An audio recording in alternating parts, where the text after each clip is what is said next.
अपने विद्यालय के संरक्षक जगत गुरु श्री कृपालु जी महाराज के जन्मोत्सव में एकत्रित हुए हैं। ऐसे दिव्यालौकिक जगत गुरु श्री कृपालु जी महाराज सन 1922 ईस्वी को शरद ऋतु की पूर्णिमा को प्रकट हुए। श्री महाराज जी एवं उनकी कृपाओं के बारे में कुछ कहना सर्वथा असंभव है। श्री कृष्ण के अनन्य उपासक जगत गुरु श्री कृपालु जी महाराज को उनके जन्मोत्सव पर समस्त शिक्षण संस्थान करोड़ों बार बधाइयां दे रहा है।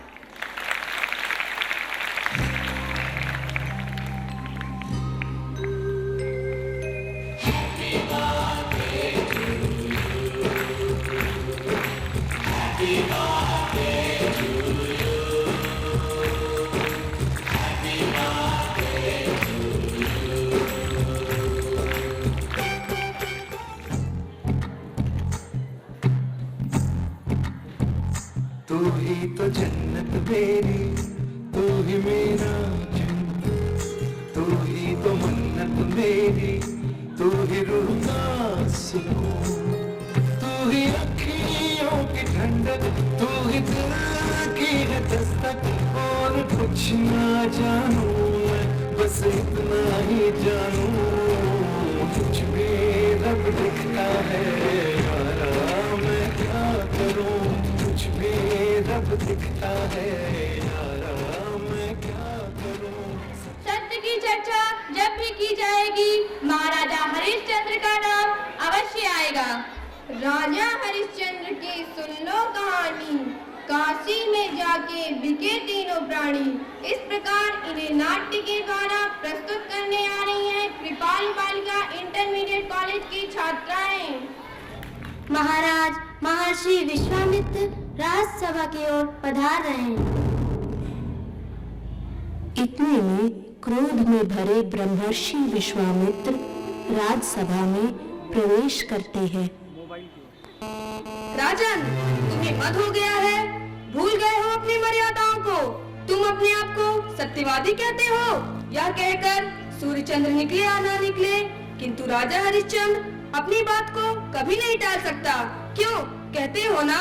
जी गुरुदेव। तो क्या तुम्हें याद नहीं कि तुमने कल रात स्वप्न में अपना सारा राज्य दरबार मुझे दान में दे दिया है? फिर तुम किस अधिकार से इस स्वर्ण सिंहासन पर बैठे हो? इस दास का अपराध क्षमा करे गुरुदेव।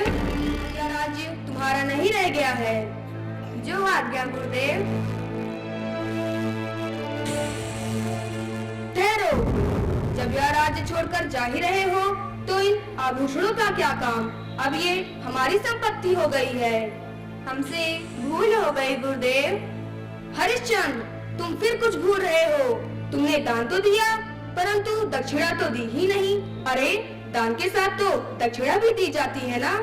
अहो भाग्य, आदेश कीजिए गुरुवर। हमें 10,000 स्वर्ण मुद्राएं 1 मास की अवधि में चाहिए। जो आज्ञा गुरुवर। 1,000 स्वर्ण मुद्राएं, 2,000 स्वर्ण मुद्राएं, 3,000 स्वर्ण मुद्राएं, 4,000 स्वर्ण मुद्राएं, 5,000 स्वर्ण मुद्राएं, 5,001, 5,002, 5,003। ये दासी आपकी ही ब्राह्मण देव। चलो, मुझे जाने की आज्ञा दीजिए स्वामी। माताश्री, आप मुझे छोड़ के मत जाइए। माताश्री, माताश्री, मुझे छोड़ के मत जाइए माताश्री।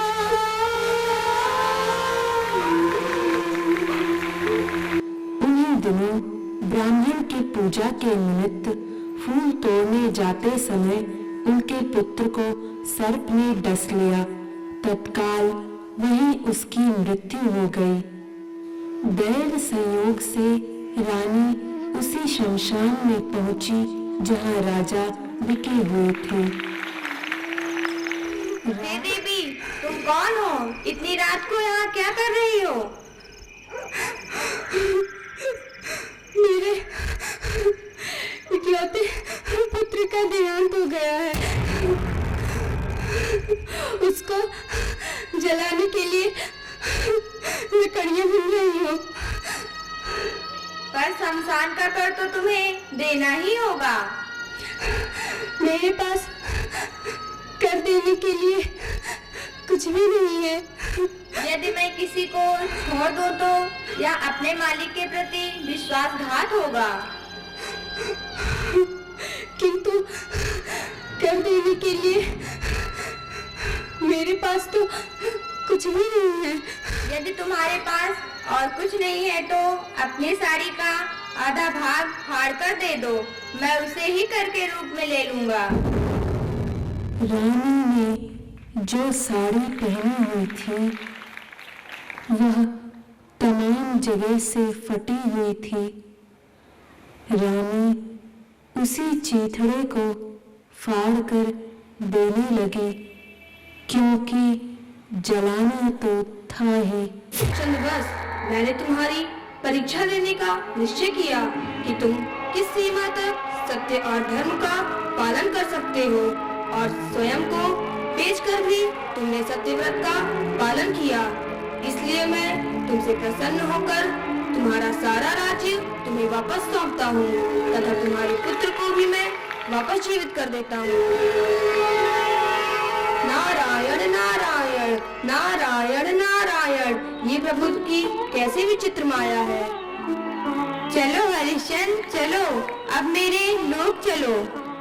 इस प्रकार राजा हरिश्चंद्र ने बिना किसी साधन के थोड़े ही समय में, जो करोड़ों जन्मों के अथक प्रयास के बाद भी प्राप्त नहीं होता, उस परम चरम लक्ष्य को प्राप्त कर लिया। और उन्हें ये लक्ष्य गुरु आज्ञा पालन और निरंतर अनुकूल चिंतन के फल स्वरूप ही प्राप्त हुआ।